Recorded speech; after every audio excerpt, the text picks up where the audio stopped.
So, if you want to make money, don't go into Mormon studies. Right? In academia or anywhere else. Yeah. So for those of us like Bill... Even podcasting. Yes, exactly. Yeah, you might end up spending more than you had planned. Welcome to Gospel Tangents, the best source for Mormon history, science, and theology. I'm Rick Bennett. In a previous conversation with Dr. Thomas Wayment, he mentioned that it seems like the Joseph Smith translation relied on Adam Clarke's Bible commentary for many of the small changes. It turns out that Colby Townsend, a biblical scholar at Indiana University, believes that it wasn't just the New Testament that Joseph Smith relied on with Adam Clarke's commentary. It turns out that some of these also impact the Old Testament and how Adam Clarke viewed the documentary hypothesis. In our next conversation, we'll find out also how Adam Clarke's commentary may have impacted the Book of Mormon translation. Check out our conversation. Hey, I just wanted to mention one more thing. The Mormon News Report podcast is an awesome podcast, and they cover the week in Mormon news with a healthy dose of snark and commentary. Join Brant and Jenny every Monday to get caught up on all those news stories that you can stay up to date on the latest Mormon news. So check out Mormon News Report. It's a great podcast. Brant and Jenny are great friends. Now back to our conversation. Well, and I know you spent some time talking about Adam Clarke's commentary, and I know Dr. Thomas Wayment has done that, which was just really fantastic. Yeah. Because it seems like Joseph used a lot of Adam Clarke's commentary. Right. And it was interesting to me as I read your paper to see how Adam Clarke was reacting to this documentary hypothesis. Oh, yeah. When he did that. Right. So that was interesting too. Yeah, how he basically challenged all other biblical scholars, continental European biblical scholars, to actually prove the argument that Moses didn't write the Pentateuch. Yeah. Which was, yeah. I mean, can you go into more detail on that? Yeah. So Adam Clarke was Scottish, Anglican. Well, I don't know if he was Anglican earlier. He was Methodist, but he was a Scottish scholar, and he wrote really the first Methodist commentary, full commentary on the whole Bible. It was, 5 or 6 volumes altogether, and it was printed sort of serially from 1810 until about 1825. Started with Genesis, and before he was done with the Old Testament, he actually finished the New Testament, I think around 1816 or 18. But it was widely accessible, both in Britain and in the United States. Everyone had access to it, no matter what their standing was. You could buy it in each volume as it came out, or you could buy it in shorter quarters of volumes, or you could buy it in quarters of those. So it was really accessible. We also know, and Thom and Haley both sort of point to this in the forthcoming essay. It still hasn't been published yet. It should be any time. It's supposed to be this month. Who's publishing it? The University of Utah Press. Oh, wow. It's in a volume. I'm going to have to get Thom back on. Thom's one of my favorites. Yeah, he's great. Yeah, Thom's awesome. Yeah. So it's in a volume called Producing Ancient Scripture. It's a collection of different essays by different scholars. Oh, that's that expensive book. It's not too bad. It's $40. Yeah. Well, there are some others that... It's like $75 for the hardback. Yeah, yes. I think you're right. Yeah, I think I got the paperback. Yeah. I'll be getting the paperback, I'm sure. Unless here, I'm just going to say that anybody at University of Utah Press, if you want to send me one, I'd be happy to do a review. and I'll interview Thom and Haley too. Yeah. Yep. That'll. I don't know. I think that might have about a dozen scholars. In and everybody keeps telling me it's a lot for the money, and I'm sure it is, but it's a lot of money. Yeah, this is one that, in a very real sense, this volume is a game changer. Okay. There are a handful of volumes that have come out this year that are like that, and within the last 6 months, there's really a big. There's so many push awesome right now books. for And that one sounds fantastic. It really does. So. Yeah, I'm very excited for it. I know. I'm just going to make another plug. Matt Harris is finally coming out with his Gospel Topics book, and that should be out this fall too. Okay. So nice. That's going to be fun. I'm going to have Matt on. Yeah. So good. Yeah. So in Thom and Haley's paper, they sort of discuss some of the possible ways that Joseph Smith could have gotten Adam Clarke's commentary for the New Testament revision, because they show about 300 or so different revisions that Smith made to the New Testament that come directly from Clarke. When you have that preponderance of evidence, it's really, there's no denying that. So what I'm doing in my chapter is essentially just showing that Adam Clarke was really important and really significant, but showing also that the scholarship from Britain that was really directly affecting the Americas was shielding the Americas from some of the more specific points. So Adam Clarke didn't name any of the scholars. He didn't engage directly with any of their theories. He didn't say who was arguing that Moses didn't write it. And it really wasn't until about 1805, 1810 that a lot of scholars started saying, yeah, Moses didn't write this. Deuteronomy had to be written far later. And some scholars have argued that this other German scholar in the late 18th and early 19th century shifted. His name was J.G. Eichhorn. Eichhorn, they claim, switched from thinking that Moses did write it in his, I think it was published about 1785, Introduction to the Old Testament, and then switched in later editions. But he never actually did. He kept believing and arguing that Moses had written the Torah. However it was that Moses wrote it, if he compiled it or whatever else, but he still was the one that did it.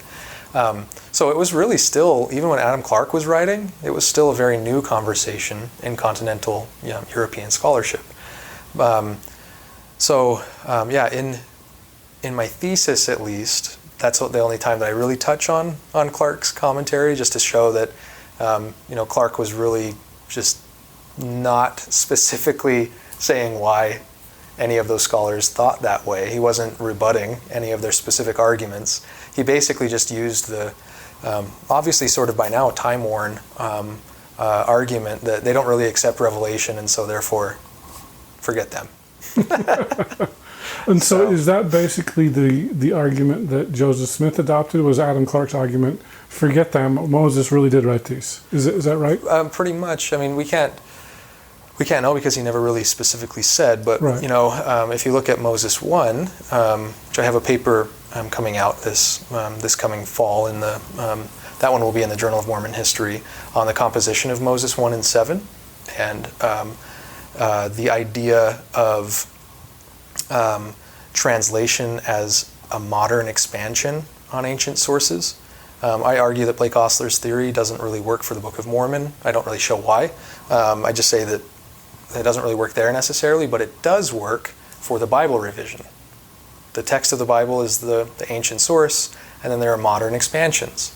So Moses 1, for example, Moses 1 is fascinating because it's a totally new addition to the text of Genesis, and in a sense it sort of reframes and recontextualizes the text of the Torah.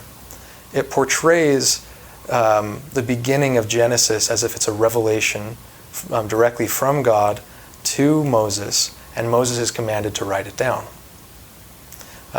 In my paper, I show that the first half of Moses 1 is dependent on the language and structure of Matthew 4, and a handful of other very specific arguments. I show that both Moses 1 and Moses 7 were composed in the 19th century. So it's a fun little tangent. So that's there, something else we have to look forward to. Yeah, in the fall. You're going to be in Indiana by then. Right. Yeah. Luckily we have the internet. Yeah, we'll have to do a Skype something maybe. But, yeah. Well, interesting. So, does the documentary hypothesis create any problems with the Book of Mormon and Joseph Smith? Well, there are a handful. I wouldn't say necessarily that the documentary hypothesis itself creates that. Well, let me ask you this, because one of the big stories in the Book of Mormon, because what I'm hearing you say is the Torah as we know it didn't exist until long after Lehi, but there's this story in First Nephi where they go back and get the brass plates to get the Torah. Yeah, and it says specifically the 5 books of Moses. Right. Yeah. So isn't that a problem? Yeah, that is for that. That's not the documentary hypothesis creating that problem. Okay. The documentary hypothesis itself is one theory of trying to understand how literarily the texts were composed. So that itself doesn't have any dates necessarily tied to it. Okay. The one date that scholars will use is for Deuteronomy, that's tied to Josiah's reform in some way. So that he couldn't have gotten Deuteronomy. Oh yeah. Laman and Lemuel couldn't have gotten Deuteronomy because it didn't exist. Right.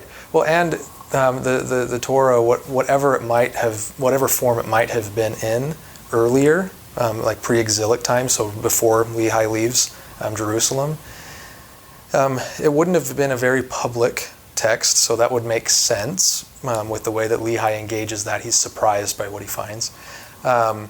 But it wouldn't have been on brass plates. That is a very, very difficult thing to reconcile with history. Listeners could go and read a really important recent essay by Ryan Thomas in Dialogue on. He goes through and does an entire a big look at all writing in the ancient Near East on metal plates, and shows very convincingly that the huge majority of ancient writing on metal plates was short, small, expensive, but never big, long, lengthy narratives. What about, because I know there's a copper scroll that was found with the Dead Sea Scrolls. Yeah. And it was curled up in a circle, basically. Yeah. So he goes over that and everything else from a millennium before that and all the way down to that. So the copper scroll is really fascinating and really important, but even then that's not a large, long narrative. It has a little bit of information about some buried treasure and some other things. I haven't spent a ton of time with the copper scroll. That sounds a lot Masonic. Right? Yeah. Well, and it's funny because when it was the reason that scroll got popular really fast when it was first announced is that buried treasure still there? you know? And so a handful of people went to look, but I haven't found it yet. I don't think so. Yeah. So yeah, you do have some of that. One of the earliest attestation of any part of the Torah is from one of the parts of Numbers. It's a priestly blessing from the Book of Numbers, and it was written on a little tiny amulet that I don't know if he was a priest. I'm trying to remember, but it was buried as a necklace with this ancient Israelite individual. And so you actually have a tiny little part of this priestly blessing, but it wouldn't have been a part of the full text of the Book of Numbers. It was just a little blessing on an amulet that he wore around his neck. So you do have some metal writing. You have writing on stone. You have different kinds of writing, but you don't have at that point the kind of lengthy record keeping on metal plates at any point in Israelite history. The copper scroll, maybe that's the closest that you get, but even then that's really its own. That's sort of the exception that proves the rule kind of a thing. So yeah, you don't get on brass plates. And it should be noted it's a rolled up scroll, not a flat plate, I guess. Yeah, right. Well, and especially, I assume that the brass plates would have been similar, and I think that most readers have assumed that they would have been similar to the golden plates, right? Some rings and some other things. So, but yeah, the study of the composition of the Pentateuch, which includes the documentary hypothesis, but even without the documentary hypothesis, even if you only went with German scholarship or most other approaches, even the most conservative within critical scholarship, the most conservative attempts to understand when the 5 books came together as 5 books, it would have been really the early return from the Babylonian exile, and probably a little bit after that. So 500 BC. Mm-hmm. Yeah. Yeah. Yeah. So that is a complication, definitely, for the text of the Book of Mormon and for the narrative that you have in 1 Nephi. I hope you enjoyed our conversation with biblical scholar Colby Townsend. In our next conversation, we'll talk about whether Joseph Smith was really illiterate. It turns out in the 19th century, the definition of illiterate had a different meaning than it does today. When someone would say that, that person's illiterate, that didn't mean they couldn't read or write. It didn't mean anything like that. It meant they weren't cultured. It meant that they didn't understand history. It meant that they didn't understand literature. If you'd like to hear the entire interview uncut, please subscribe to patreon.com/gospeltangents. And for just $5 a month, you can hear the entire interview without any interruption. If you'd like a paperback version of our transcripts, go to Amazon.com and do a search for Gospel Tangents interview. Also, if you'd like to give the money to me and not Amazon, please subscribe on my website, and I'll be able to send you a transcript as soon as they are completed, and click the subscribe button. You can also find our latest information on Facebook.com/GospelTangents, as well as we're on Twitter @GospelTangents. And don't forget to subscribe on Apple Podcasts. The link is at tinyurl.com/gospeltangents, and you can subscribe there. Also, please give us a 5-star review. If you want to support all of the podcasts as part of the Dialogue Podcast Network, go to lyceum.fm, that's lyceum.fm, and do a search for Dialogue Podcast Network or Gospel Tangents, because, that's a pretty cool one too. Thanks again for listening. Click here to subscribe, here for a transcript, and over here we've got some of our great videos. Thanks again.